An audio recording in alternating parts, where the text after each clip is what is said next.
আসসালামু আলাইকুম। আপনি যদি জেনারেটিভ এআই শিখে ক্যারিয়ার বদলাতে চান কিন্তু কোথা থেকে শুরু করবেন বুঝতে পারছেন না, এই সমস্যার সমাধানের কথা মাথায় রেখে আমি আসলে এই গিটবুকটি তৈরি করেছি।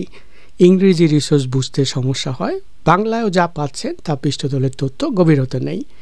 এই গিটবুক শুধু তথ্য দেয় না, রোডম্যাপ দেয়, প্র্যাকটিক্যাল প্রজেক্ট দেয়, জব রেডি হওয়ার পথ দেখায়। সো আজকে আমি যেটা করব সেটা হলো আমার এই ওপেন গিটবুকটার সাথে আপনাদের পরিচয় করিয়ে দিব, এবং বিশেষ করে আজকে আমি ফোকাস করব জেনারেটিভ এআই এর যে কোর্সটা। আপনারা যদি hokenam.gitbook.io/learning-with-enam এই গিটবুকে আসেন তাহলে আপনি এই ল্যান্ডিং পেজে আসবেন, এবং এখানে আমি অবশ্যই এই লিঙ্কটা আবার আমার ভিডিওর সঙ্গে দিয়ে দিব। এই পেজে আসার পর আপনারা দেখবেন এখানে বাংলা জেনারেটিভ এআই এর course, computer science engineering CSC for non CSC, ethical hacking course, এছাড়া আমার যে ব্লগ রয়েছে টেক টক্স বাংলা, এখানে লিঙ্ক এবং আমার অফিসিয়াল পেজের লিঙ্ক রয়েছে। আজকে আমি মূলত আপনাদেরকে পরিচয় করে দিব জেনারেটিভ এআই এর কোর্সটি।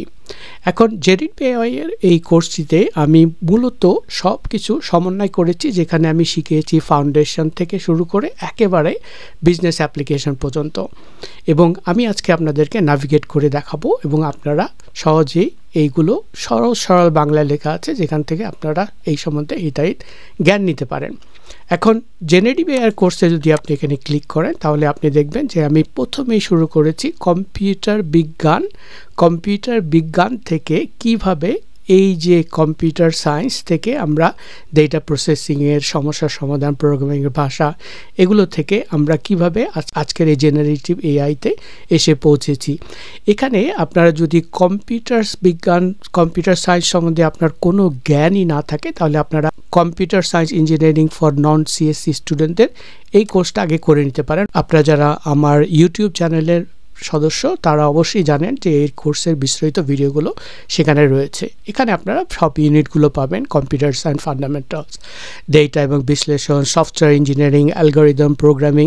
এখানে মূলত যে ভিডিওগুলো আমি আমার ইউটিউব চ্যানেলে রয়েছে সেগুলোরই বর্ণনা দেওয়া হয়েছে।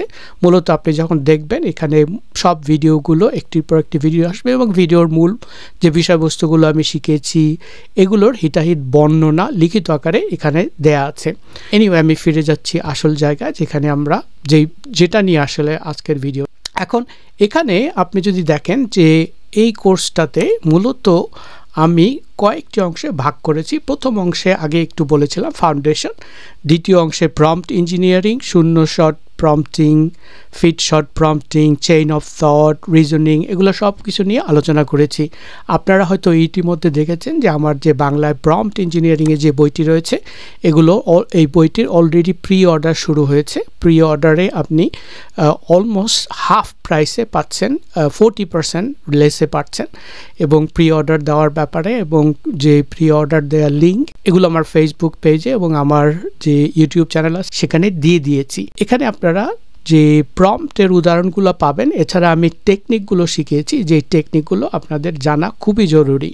এই টেকনিকগুলোর ব্যাখ্যা, উদাহরণ, প্রম্পট, আউটপুট, এগুলো আপনারা আমার এই বইতে হিতাহিত জ্ঞান নিতে পারবেন, এবং এগুলো দিয়ে আপনার এআই ক্যারিয়ার আপনি পাকাপোক্ত করতে পারবেন। প্রথমে দেখি যে কম্পিউটার বিজ্ঞান থেকে কিভাবে জেনারেটিভ এআই আসলো। ওকে, সেখান থেকে আমি শুরু করেছি। কম্পিউটার বিজ্ঞানের যে শেকড় যা প্রোগ্রামিং, অ্যালগরিদম, ডেটার সাথে কাজ করে। এরপরে আপনি যে ডেটা হচ্ছে যে তথ্য উপাত্ত, কম্পিউটারে সংরক্ষিত করা যে তথ্য, ডেটা থেকে জ্ঞান এবং অন্তর্দৃষ্টি পাওয়ার যে বিজ্ঞান হচ্ছে সেটা হচ্ছে ডেটা বিজ্ঞান। ডেটা সায়েন্সের উপরও আমার একটি পরিপূর্ণ কোর্স রয়েছে আমার চ্যানেলে। এখান থেকে আসলো কৃত্রিম বুদ্ধিমত্তা, আর্টিফিশিয়াল ইন্টেলিজেন্স, ডেটা এবং ডেটা বিজ্ঞানের উপর ভিত্তি করে তৈরি এমন একটি প্রযুক্তি যা মানুষের মতো চিন্তা করতে পারে। সেখান থেকে আসে মেশিন লার্নিং। মেশিন লার্নিং হচ্ছে কৃত্রিম বুদ্ধিমত্তার একটি শাখা, যেখানে মেশিন নিজে শিখে। মেশিন লার্নিংয়ের উপরে আমার আলাদা ভিডিও রয়েছে। এরপর আসে ডিপ লার্নিং। ডিপ লার্নিং হচ্ছে মেশিন লার্নিংয়ের একটি উন্নত রূপ যা জটিল প্যাটার্ন চিনতে পারে, এবং দেখেন এখানে আমি বর্ণনাগুলো এখানে দিয়ে দিয়েছি। ডিপ লার্নিং থেকে আসলো জেনারেটিভ এআই। ডিপ লার্নিংয়ের উপর ভিত্তি করে এমন একটি প্রযুক্তি যা নতুন কিছু তৈরি করতে পারে।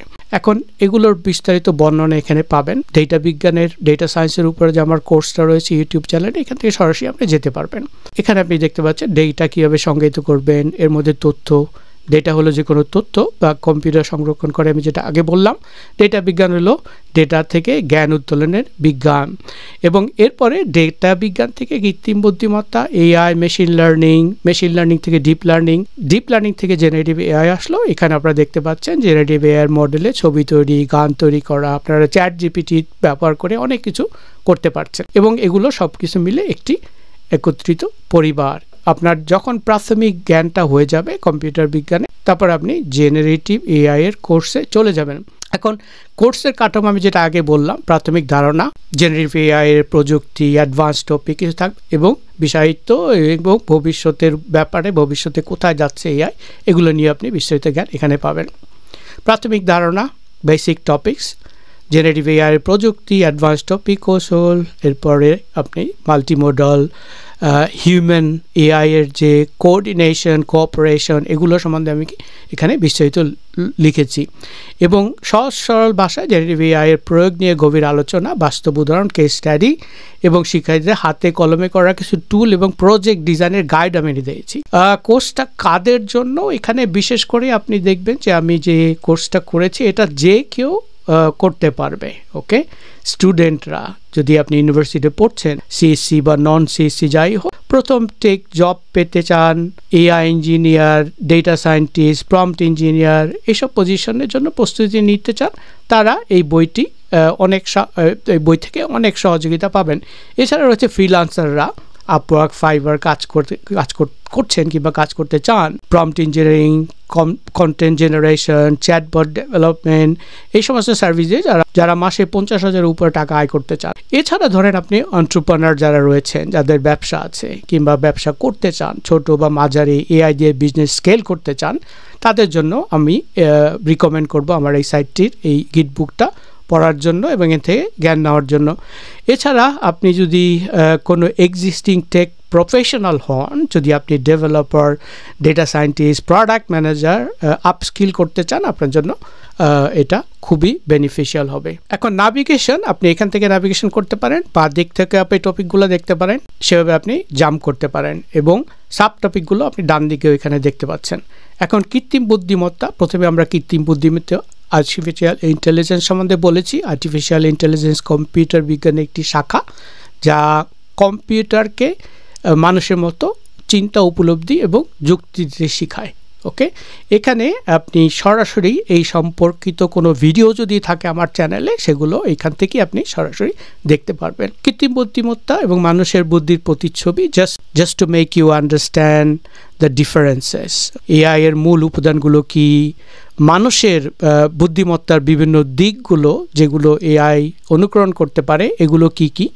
ওকে, এই ক্ষেত্রে আর্টিফিশিয়াল ইন্টেলিজেন্সের উপরে আমার যে বইটি রয়েছে রকমারিতে, সেটা আপনি সংগ্রহ করতে পারেন, যেটা আপনাকে আর্টিফিশিয়াল ইন্টেলিজেন্সের উপর একটি ভালো প্রাথমিক ধারণা দিবে। এখন তারপর আসবে এআই কীভাবে শিখে, right? So learning method, supervise learning, unsupervised learning, এগুলো সহজ সরল ব্যাখ্যা এখানে আমি দিয়েছি। এছাড়া আপনি ভিজুয়ালাইজেশনের মাধ্যমেও দেখতে পারবেন যে কিভাবে আপনি এগুলো থরে থরে সাজানো রয়েছে এবং কিভাবে এগুলো বিভিন্ন স্টেজে কাজ করছে। আর একটা জিনিস যেটা আপনারা এখানে পাবেন, সেটা হচ্ছে এআই এবং মানুষের মধ্যে পার্থক্য। ঠিক আছে, কিছু কিছু বিষয় যেমন জ্ঞান অর্জন, মানুষ অভিজ্ঞতা, আবেগ এবং সামাজিক পরিবেশ থেকে শিখে, আর কৃত্রিম বুদ্ধিমত্তা ডেটা অ্যালগরিদমের মাধ্যমে শেখে। তো এইগুলো আমি এখানে তুলে ধরেছি। কৃত্রিম বুদ্ধিমত্তার লিমিটেশনও রয়েছে। বাংলাদেশে কৃত্রিম বুদ্ধিমত্তার কী কী সম্ভাবনা রয়েছে আমরা জানি। অলরেডি কৃষি, স্বাস্থ্য, শিক্ষা বিভিন্ন ক্ষেত্রে প্রয়োগ দেখা যাচ্ছে। এআই এর ভবিষ্যৎ, এআই ক্যারিয়ার রোডম্যাপের যে ভিডিওটা আমার রয়েছে এখানে সরাসরি দেখতে পারবেন।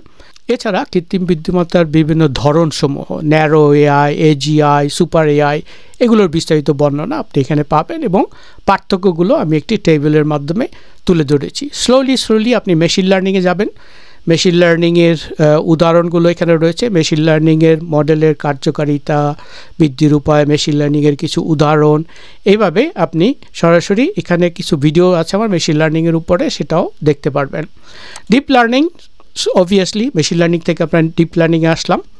এখানে আরও কিছু ভিডিওর লিঙ্ক আপনি দেখতে পাচ্ছেন।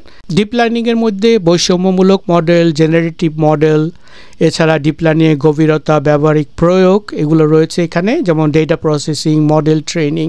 ডিপ লার্নিংয়ের উদাহরণগুলো কি কি, চ্যালেঞ্জ, ভবিষ্যৎ সম্ভাবনা।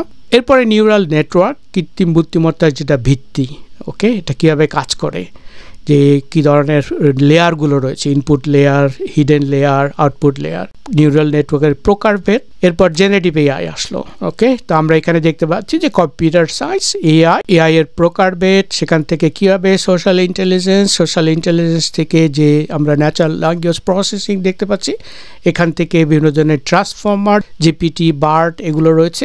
সেখান থেকে আমরা ইনহেরিটেন্স অফ জেনারেটিভ এআই এর যে ব্যাপারটা রয়েছে সেটা বিস্তারিত জানতে পারবো, এবং জেনারেটিভ এআই এর যে সমস্ত উদ্ভাবনী সম্ভাবনা এবং দায়িত্বশীল ব্যবহার সম্বন্ধে বিস্তারিত, আমি যে সমস্ত সতর্কতা অবলম্বন করতে হবে, যেমন ধরেন ডিপ ফেক প্রযুক্তি, ডেটা প্রসেসিং, ভবিষ্যতের সৃজনশীলতা ইত্যাদি। এরপরে আসে জেনারেটিভ অ্যাডভাইজারাল নেটওয়ার্ক, গান। এরপরে আমরা এখান থেকে যে এর ব্যবহার রয়েছে বিভিন্ন ক্ষেত্রে সেটা আমরা দেখতে পাচ্ছি। এরপরে অ্যাডভান্স নিউরাল নেটওয়ার্ক, যেগুলো RNN, LSTM, GRU, এগুলো রিকারেন্ট নিউরাল নেটওয়ার্ক। সহজভাবে আপনি বুঝতে পারবেন এখানে এর প্রয়োগ, long short term memory and so on so fourth. এভাবে আপনি এগুলো সম্বন্ধে হিতাহিত জ্ঞান নেবেন। এখানে আমি একটি টেবিল করে তুলনা করেছি। এরপরে আমরা দেখব যে বড় ভাষা মডেলটা হচ্ছে একেবারে জেনারেটিভ এআই এর যেটা ভিত্তি। ওকে, বড় ভাষা মডেল আর LLM, যেটা লার্জ ল্যাঙ্গুয়েজ মডেল, এমন একটি কৃত্রিম বুদ্ধিমত্তা প্রযুক্তি যা বিশাল পরিসরে ভাষার ডেটা থেকে শেখে এবং ভাষার স্ট্রাকচার, গ্রামার, অর্থ এবং সম্প্রসারণ, কনটেক্সটটা বুঝতে সক্ষম করে। এখানে আপনি দেখতে পাচ্ছেন যে ডেটা প্রক্রিয়াজাতকরণ, ভাষা বোঝা এবং টেক্সট জেনারেশন, LLM কীভাবে কাজ করে। উদাহরণস্বরূপ টেক্সট উৎপন্ন করা, অনুবাদ করা, ভাষা বোঝা। মাল্টিমোডাল, বিভিন্ন ধরনের প্রকারভেদ। এখান থেকে চলে গেছে ন্যাচারাল ল্যাঙ্গুয়েজ প্রসেসিং, NLPর উপরে আমার কিছু ভিডিও রয়েছে। NLP কীভাবে কাজ করে, আমরা যে কর্টানা, বিক্সপি কিংবা অ্যালেক্সা, সিরি, গুগল অ্যাসিস্ট্যান্ট ব্যবহার করি, এগুলো কীভাবে কাজ করে, ন্যাচারাল ল্যাঙ্গুয়েজ প্রসেস করে। Natural language understanding, natural language understanding হচ্ছে একটা গুরুত্বপূর্ণ অংশ, যেটা part of natural language processing. NLPর কাজ হলো ভাষার অর্থ বুঝে নেওয়া, এবং সহজভাবে বললে, আমি যদি বলতে চাই, একটা সহজ সংজ্ঞা দিতে চাই, তাহলে NLP হচ্ছে একটি প্রযুক্তি যা কম্পিউটারকে মানুষের লেখা বা কথা বলার গভীর অর্থ বুঝতে সাহায্য করে। রাগ সম্বন্ধে আপনারা বিস্তারিত পাবেন এখানে। কৃত্রিম বুদ্ধিমত্তা যে মানুষের মধ্যে চিন্তা করতে পারে, এর একটি প্রধান অংশ হচ্ছে রিট্রিভাল অগমেন্টেড জেনারেশন, এবং এটি এমন একটি আধুনিক পদ্ধতি যা LLM এর যে সমস্ত সীমাবদ্ধগুলো রয়েছে, এই সীমাবদ্ধগুলো, রিস্ট্রিকশনগুলো দূর করে। এখানে রাগ মূলত রিট্রিভাল এবং জেনারেশন মডেলের সমন্বয়ে কাজ করে। এটার বিস্তারিত বর্ণনা এখানে রয়েছে, বিভিন্ন ক্ষেত্রে, বিভিন্ন ইন্ডাস্ট্রিতে কীভাবে এটা কাজ করে। রিট্রিভাল অগমেন্টেড জেনারেশন হচ্ছে এআই এর একটা ফ্রেমওয়ার্ক যা বড় ভাষা বা LLM এর উত্তরের মান উন্নত করতে সাহায্য করে। ওকে, ব্যবহারকারীর প্রশ্ন থেকে প্রশ্ন ভেরিফিকেশন, তথ্য অনুসন্ধান, তথ্য একত্রীকরণ এবং র্যাঙ্কিং অ্যালগরিদমের মাধ্যমে একটি চূড়ান্ত উত্তর দান করা। এবং এখানে আমি ভিজুয়ালাইজেশনের মাধ্যমে আপনাদের কাছে তুলে ধরেছি। এরপরে রয়েছে কাগ হচ্ছে নলেজ অগমেন্টেড জেনারেশন। এটা হচ্ছে একটি ফ্রেমওয়ার্ক যা LLM এর দক্ষতা বাড়াতে বিভিন্ন ধরনের নলেজ গ্রাফ ব্যবহার করে। ওকে, কাগ কেন এত গুরুত্বপূর্ণ এবং সঠিক জ্ঞান সমন্বয়, কনসেপচুয়াল, সেমান্টিক রিজনিং যে ব্যবহার করে, এটা সম্বন্ধে বর্ণনা এখানে রয়েছে। মিক্সচার অফ এজেন্ট, মোয়া নিয়ে আমি একটি ভিডিও করেছি, কীভাবে বিভিন্ন এজেন্টরা একসাথে কাজ করে। আপনারা হয়তো ইন্ডিয়ান একটি প্ল্যাটফর্মের নাম শুনেছেন, যার নাম হচ্ছে AI Fiesta is a good example of mixture of agents. Mixture of এজেন্টসের উপর আমার একটা ভিডিও রয়েছে, যেখানে সহজভাবে আমি বর্ণনা করেছি এবার কীভাবে কাজ করে, GLM এর বিভিন্ন ধরনের অ্যাপ্লিকেশন যেগুলো রয়েছে, জিএলএম এর মূল বিষয়গুলো এগুলোর বর্ণনা আমি এখানে করেছি। এরপর আসে ট্রান্সফর্মার হলো এক বিশেষ ধরনের কম্পিউটার প্রোগ্রাম যা ভাষাকে আরও ভালোভাবে বুঝতে পারে। এটা অনেকটা একজন শিক্ষকের মতো যে আপনাকে শব্দের অর্থ, বাক্য গঠন এবং লেখার প্রেক্ষাপট বোঝাতে সাহায্য করে। ট্রান্সফর্মার দুটি অংশে বিভক্ত, একটা হচ্ছে এনকোডার, একটা হচ্ছে ডিকোডার। এটা হচ্ছে আপনার লেখাকে ভাঙে এবং তার অর্থ বোঝার চেষ্টা করে, আর অন্যটা হচ্ছে নতুন লেখা তৈরি করে এবং আরও সুন্দর এবং সাবলীল লেখা করতে পারে, যেগুলো আমরা চ্যাটজিপিটির মাধ্যমে কিংবা ক্লোড, জেমিনাইয়ের মাধ্যমে আমরা দেখতে পারি, কিংবা ডিপসিক যে রয়েছে। এখন ট্রান্সফর্মারের উদাহরণ যদি আপনি দেখেন, যে আপনি একটা ইমেল লিখতে চান, ট্রান্সফর্মার আপনাকে সাহায্য করতে পারে, সুন্দর এবং সঠিক শব্দ বেছে দিতে পারে। আপনি মাইক্রোসফট কোপাইলটে দেখেছেন, আপনি ইমেল কম্পোজ করার জন্য, ইমেল কন্টেন্ট রেডি করার জন্য যে ধরনের প্রম্পটগুলো যেগুলো এক্সিকিউট করে। ওকে, এরপরে hallucination. It's very important to understand যে এআই ভুল করতে পারে, এবং এআই যে ভুল করে, এই ভুল করার যে ব্যাপারটা, এটাকে হ্যালুসিনেশন বলে। অনেকটা স্বপ্নের মতো, যেখানে এআই এমন কিছু বানিয়ে বলে যে আসলে সত্যি নয়। তো আমরা দেখতে পাচ্ছি মোর অ্যান্ড মোর যে সমস্ত মডেলগুলো তৈরি হচ্ছে, যে ইভেন চ্যাটজিপিটি নতুন মডেলও ওরা বলেছে 70% লেস হ্যালুসিনেশন ওরা তৈরি করেছে। ওকে, এরপরে আমরা যদি যাই তাহলে প্রম্পট ইঞ্জিনিয়ারিং, ভেরি ইন্টারেস্টিং। এখানে প্রম্পট ইঞ্জিনিয়ারিংয়ের ব্যাপারটা এতই গুরুত্বপূর্ণ যে আপনি যে কোনো এআই এজেন্টকে, যে কোনো এআই অ্যাপ্লিকেশনকে আপনি যদি কাজে লাগাতে চান, আমি ইদানিং যে সমস্ত ভিডিওগুলো করেছি, কিছুদিন আগে আপনারা দেখেছেন, আমি যেখানে ভাইব কোডিং আপনাদের শিখিয়েছি, সেখানে আমরা প্রম্পটের মাধ্যমে অ্যাপ তৈরি করতে পারি, বিভিন্ন কিছু অ্যাপ্লিকেশন তৈরি করতে পারি, ওয়েবসাইট বিল্ড করতে পারি। প্রম্পট ইঞ্জিনিয়ারিংয়ের যে কৌশলগুলো নিয়ে আমি আমার বইটা রচনা করেছি, এটার প্রি অর্ডার চলছে, এবং pre order almost 50% less, actually 40% less. আপনারা অর্ডার দিতে পারেন নভেম্বরের মিড নভেম্বর কিংবা নভেম্বরের শেষের দিকে ইনশাল্লাহ এটা প্রকাশিত হবে। এটা কেন গুরুত্বপূর্ণ? অবশ্যই আপনি যে ধরনের নির্দেশাবলী আপনি জিএলএমকে উচ্চমানের আউটপুট তৈরি করতে সহায়তা করবে, তার জন্য আপনাকে একটি শুদ্ধ নির্দেশাবলী দিতে হবে, এবং এই নির্দেশাবলীটা অবশ্যই স্পষ্ট থাকতে হবে। এর উদাহরণ আপনি দিতে পারেন, পুনরাবৃত্তি করতে পারেন। এর জন্য multi step prompting, role playing, feedback প্রদান, বিভিন্ন ধরনের প্রম্পটিং রয়েছে, যেগুলোর ব্যাপারে বিস্তারিত আমার বইতেও লিখেছি, এখানে আপনি এটা সম্বন্ধে জানতে পারবেন। এখানে আপনি এআইকে বসে আনার 5টি কৌশলের মধ্যেও আমি প্রম্পট ইঞ্জিনিয়ারের কথা বলেছি। এর বিভিন্ন দিক: প্রাথমিক প্রয়োগ, বিস্তারিত প্রয়োগ, উন্নত প্রয়োগ। এছাড়া প্রম্পট ইঞ্জিনিয়ারিংয়ের যে সমস্ত মডেলগুলো রয়েছে, সেরা যে সমস্ত পদ্ধতিগুলো রয়েছে, এর মধ্যে আপনি অবশ্যই দেখতে পাচ্ছেন যে role playing for adapting a new situation, কীভাবে এই পার্টিকুলার মেথডটা কাজ করে, বা আমি এখানে উদাহরণ দিয়েছি। প্রুফ রিডিংয়ের জন্য, নতুন আইডিয়া তৈরি করার জন্য, এবং এখানে কপি পেস্ট করতে পারে এরকম অনেক প্রম্পট দেওয়া আছে এবং অনেক টিপস দেওয়া আছে। এবং প্রম্পট ইঞ্জিনিয়ারিংয়ের আরেকটি ধাপ হচ্ছে চেইন অফ থট, যেখানে আপনি একটি জটিল সমস্যা সমাধান করতে মডেলকে ধাপে ধাপে চিন্তা করাতে পারেন। এই নিয়ে বিস্তারিত আমার বইতেও রয়েছে, এবং এখানে আমি সুন্দর করে সেটা এক্সপ্লেন করেছি। প্রম্পট ইঞ্জিনিয়ারিংয়ের ভবিষ্যৎ, অবশ্যই এটা হবে the future of AI. Okay, prompt ইঞ্জিনিয়ারিংয়ের মূলনীতি, প্রম্পট ইঞ্জিনিয়ারের যে 5টি বড় বড় কৌশল রয়েছে, end shot prompting, zero shot prompting, chain of thought, generated knowledge prompting, self consistency prompting, এগুলা আপনি বিস্তারিত এখানে জানতে পারবেন। এছাড়া আমি এজেন্টিক এআই নিয়ে কথা বলেছি। এজেন্টিক এআই কীভাবে কাজ করে, এটা কি বিষয়। তো এজেন্টিক এআই এর উপরে আমার টেক টক্স বাংলাতেও অনেকগুলো আর্টিকেল পাবেন, যেখানে আমি শিখিয়েছি কীভাবে আপনারা এজেন্টিক এআই তৈরি করতে পারেন। আর্টিফিশিয়াল জেনারেল ইন্টেলিজেন্স, এজিআই সম্বন্ধে যদি আমি কিছু না লিখি, তাহলে আমার গিটবুকটা অসম্পূর্ণ থেকে যাবে। সো এটা শুধুমাত্র নির্দিষ্ট কিছু কাজের জন্য সীমাবদ্ধ থাকবে না, বরং যে কোনো জটিল, কমপ্লেক্স, বহুমুখী সমস্যার সমাধান সে দিতে পারে। ওকে, এটা সম্বন্ধে একটি ওভারভিউ এখানে আপনারা পাবেন। এরপরে ethics of AI and machine learning, আমাদের যে নৈতিকভাবে যে আমরা এআইকে ব্যবহার করব, এটা সম্বন্ধে অবশ্যই আমাকে লিখতে হবে, কেননা অনেক কিছু ফেক ভিডিও আমরা দেখতে পাচ্ছি, ডিপ ফেকের প্রসার দিন দিন বাড়ছে। এই কারণে এই সম্বন্ধে একটা জ্ঞান অবশ্যই আমার গিটবুকে থাকতে হবে। জেনারেটিভ এআই এর বিভিন্ন ক্ষেত্রে যে ব্যবহার রয়েছে সেটা রোগ নির্ণয়, ওষুধ ইনোভেট করা, ব্যক্তিগত চিকিৎসা, মানসিক স্বাস্থ্যসেবা। এখানে জেনারেটিভ এআই এর উপরে আমি আয় করা, জেনারেটিভ এআই দিয়ে আয় করার কিছু ব্যবসার কথা বলেছিলাম, সেই ভিডিওটা এখানে রয়েছে। বিভিন্ন ক্ষেত্রে এটা ব্যবহার সম্বন্ধে বিস্তারিত বলেছি। অটোমেশন মেকানিজম হলো কৃত্রিম বুদ্ধিমত্তার একটি পদ্ধতি যা বিশেষ করে মডেলকে ডেটার মধ্যে প্রাসঙ্গিক তথ্য বের করতে এবং বিশ্লেষণ করতে সাহায্য করে।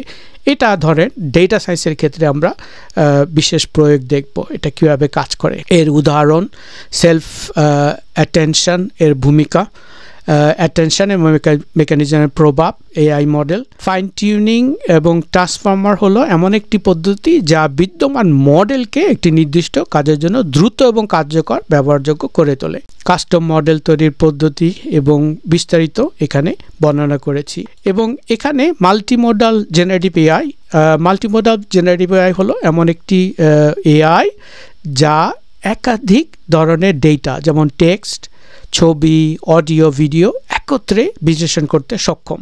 আগেই বলেছিলাম যে হিউম্যান এআই কোলাবরেশন, এটা জানতে হবে মানুষ এবং এআই কীভাবে সহযোগিতা করে এমন একটি পর্যায়ে আমাদের কাজকে নিয়ে যেতে পারে যেখানে আমরা দেখতে পাবো যে বিভিন্ন ক্ষেত্রে ভার্চুয়াল অ্যাসিস্ট্যান্ট, দৈনন্দিন জীবন যে সমস্ত কাজ রয়েছে এগুলো সহজতর করা, বিভিন্ন শিল্পে এআই আমাদের কর্মক্ষমতা বৃদ্ধি করছে, এগুলো নিয়ে আমরা হিতাহিত জ্ঞান আমরা নিব এই সেকশনে।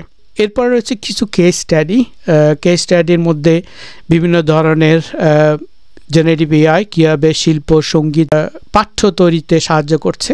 আমি কতগুলো প্রতিষ্ঠানের কথা এখানে বলেছি যারা এগুলো ব্যবহার করে, এআই ব্যবহার করে কীভাবে সফলকামী হচ্ছে। গণিতের ভিত্তি, mathematical foundation of AI models. এখানে কৃত্রিম বুদ্ধিমত্তা, মেশিন লার্নিং মডেলের শক্তি এবং কার্যকারিতা কিন্তু নির্ভর করবে যে অ্যালগরিদম রয়েছে গাণিতিক ভিত্তির উপর। নিউরাল নেটওয়ার্ক গঠন থেকে শুরু করে পজিশনাল এনকোডিং এবং সফট ম্যাক্স ফাংশনের মতো টেকনিক্যাল উপাদানগুলো এই মডেলের পারফরমেন্সের উপর নির্ভর করে এবং কী ধরনের ফর্মুলা ব্যবহৃত হয় এখানে আপনি সে সম্বন্ধে জ্ঞান পাবেন। এআই মডেলস এবং টুলস, এখানে এআই মডেল তৈরি এবং প্রশিক্ষণের জন্য বিভিন্ন ধরনের টুল যেমন টেনসরফ্লো, পাইটর্চ, এই ধরনের টুলসগুলো আমি উপস্থাপন করেছি। এগুলোর কি কাজ, কিভাবে এগুলো সাহায্য করে, ট্রান্সফারফ্লো এবং নিউরাল নেটওয়ার্কের কিছু উদাহরণ আমরা এখানে দিয়েছি, কিভাবে এই মডেলগুলো কাজ করে। পাইটর্চের সরল নিউরাল নেটওয়ার্কের উদাহরণ রয়েছে। এরপরে আমি ভাষাগত মডেলের সীমাবদ্ধতা যেগুলো রয়েছে, লিমিটেশন এবং solution for language model, hallucination এড়ানোর কী কৌশল, এগুলো নিয়ে আমি আমার প্রম্পট ইঞ্জিনিয়ারিং বইতেও লিখেছি। হ্যালুসিনেশন কমাবেন, ওকে, আপনার প্রম্পট যেন অ্যাকুরেট হয়, এটা সম্বন্ধে এখানে বিস্তারিত আমি লিখেছি। এআই এর গবেষণা, এআই এর উপরে কী ধরনের রিসার্চ চলছে, কেন এই বিষয়টি গুরুত্বপূর্ণ হয়ে উঠছে, বিশেষ করে ডেটা বিশ্লেষণ, ডেটা সায়েন্সে, ওষুধ আবিষ্কারের ক্ষেত্রে, জলবায়ু গবেষণার ক্ষেত্রে, এই সমস্ত বর্ণনা এখানে আমি দিয়েছি। এআই এর দক্ষতার একটি রোড ম্যাপ আমি দিয়েছি, আমার ভিডিওটা এখানে রয়েছে। আপনারা যদি ভিডিওটা দেখে থাকেন তাহলে আপনারা দেখবেন যে এখানে আমি যে স্টেপ বাই স্টেপ রোড ম্যাপটা দিয়েছি। এআই শেখার জন্য আপনি কি প্রস্তুতি দিবেন, ফাউন্ডেশন লেভেলে কি জ্ঞান নেবেন, এরপর আপনি পরবর্তী স্তর কি হবে, বাস্তবায়ন প্রকল্প তৈরির জন্য যে সমস্ত রিসোর্সগুলো আমি দিয়েছি এগুলো বিস্তারিত এখানে পাবেন। আরও কিছু জানার রিসোর্স রয়েছে যেগুলো আমার লেখা এআইয়ের উপরে বিভিন্ন বইগুলোর রেফারেন্স এখানে রয়েছে, ওকে, এগুলো আপনারা আমার অফিসিয়াল সাইট থেকে দেখতে পারেন এবং সেখান থেকে এগুলো কীভাবে আপনি ক্রয় করতে পারেন তার বিস্তারিত রয়েছে। এছাড়া কিছু audio resource, video resource, online কোর্সের বর্ণনা আমি দিয়েছি, কিছু বই আপনারা ফলো করতে পারেন, সেগুলোর বর্ণনা এখানে লিঙ্ক দেওয়া রয়েছে। শেষে আপনি রিভিশন, আপনার জ্ঞান যাচাই করতে পারেন। এখানে আপনি দেখতে পাচ্ছেন যে কম্পিউটার বিজ্ঞানের মূল ভিত্তি কী, ডেটা বিশ্লেষণ, অ্যালগরিদম, প্রোগ্রামিং ভাষা, না উপরের সবগুলো। এখন আমরা দেখছি যে ডেটা বিশ্লেষণ, অ্যালগরিদম, প্রোগ্রামিং ভাষা সবগুলোই কম্পিউটার বিজ্ঞানের মূল ভিত্তি। এছাড়া নিউরাল নেটওয়ার্কের প্রধান তিনটি স্তর কি, input, output, feedback, input, hidden output, hidden, training, testing, input, processing, classification. এখানে আমরা জানি যে নিউরাল নেটওয়ার্কের প্রধান তিনটি স্তর হচ্ছে ইনপুট, হিডেন, আউটপুট। এরকম আপনি আপনার জ্ঞান যাচাই করতে পারবেন। এখানে অ্যান্সারগুলো আমি দিয়েছি, এগুলো পরে দেখবেন। আপনি যদি সম্পূর্ণভাবে কোর্সটা কমপ্লিট করে আপনি একটি সার্টিফিকেশন নিতে চান, এই ধরনের একটা সার্টিফিকেট পেতে পারেন আমার টেক টক্স বাংলা ফাউন্ডেশন থেকে। এর জন্য আপনাকে কীভাবে প্রস্তুতি নিতে হবে, প্রস্তুতি নেওয়ার পর আপনাকে আমার সাথে যোগাযোগ করতে হবে এবং যোগাযোগ করলে আমি আপনার এক্সামের ব্যবস্থা করে দিব। ওকে, এই ছিল আজকের কোর্সটি। আশা করি আপনাদের উপকারে আসবে। সো এখানে আপনারা যে বিস্তারিত দেখতে পারেন, জ্ঞান নিতে পারেন, আস্তে আস্তে শুরু করতে পারেন। সপ্তাহে একটা করে পাতা আপনি কভার করেন, আস্তে আস্তে শুরু করে জ্ঞান নেন, লিখিত আকারে লিখে রাখেন, নোটবুক তৈরি করেন এবং এ থেকে এবং এই যে গিটবুকটা রয়েছে এটা প্লাস আমার ভিডিওগুলো থেকে ইনশাল্লাহ আপনি জেনারেটিভ এআই এর উপরে একজন বিজ্ঞবান হয়ে উঠতে পারবেন এবং এটা আপনার চাকরির ক্ষেত্রে আপনাকে আপস্কিল করা, আপনি ফ্রিল্যান্সার হয়ে থাকলে ফ্রিল্যান্সিংয়ের ক্ষেত্রে আপনাকে সাহায্য করবে, এন্টারপ্রেনার হলে আপনার ব্যবসায়ের ক্ষেত্রে আপনি যদি প্রয়োগ করতে চান এবং আপনার যদি কোনো কোম্পানির মালিক হন, আপনি আপনার কোম্পানির যে এমপ্লয়িদের রয়েছে তাদেরকে আপস্কিল করার জন্য আমার এই সাইটটা ব্যবহার করতে পারেন। তাদেরকে বলতে পারেন এগুলো এই সাইটে যে এটাই জ্ঞান নিতে এবং তাদেরকে এই সম্বন্ধে একটি ভালো ধারণা আমি আশা করব এই সাইটটা আপনাদের দিয়ে থাকবে। ধন্যবাদ এবং ভিডিওটা ভালো লাগলে অবশ্যই এটা লাইক দেবেন। আবার দেখা হবে নেক্সট কোনো ভিডিওতে ইনশাল্লাহ।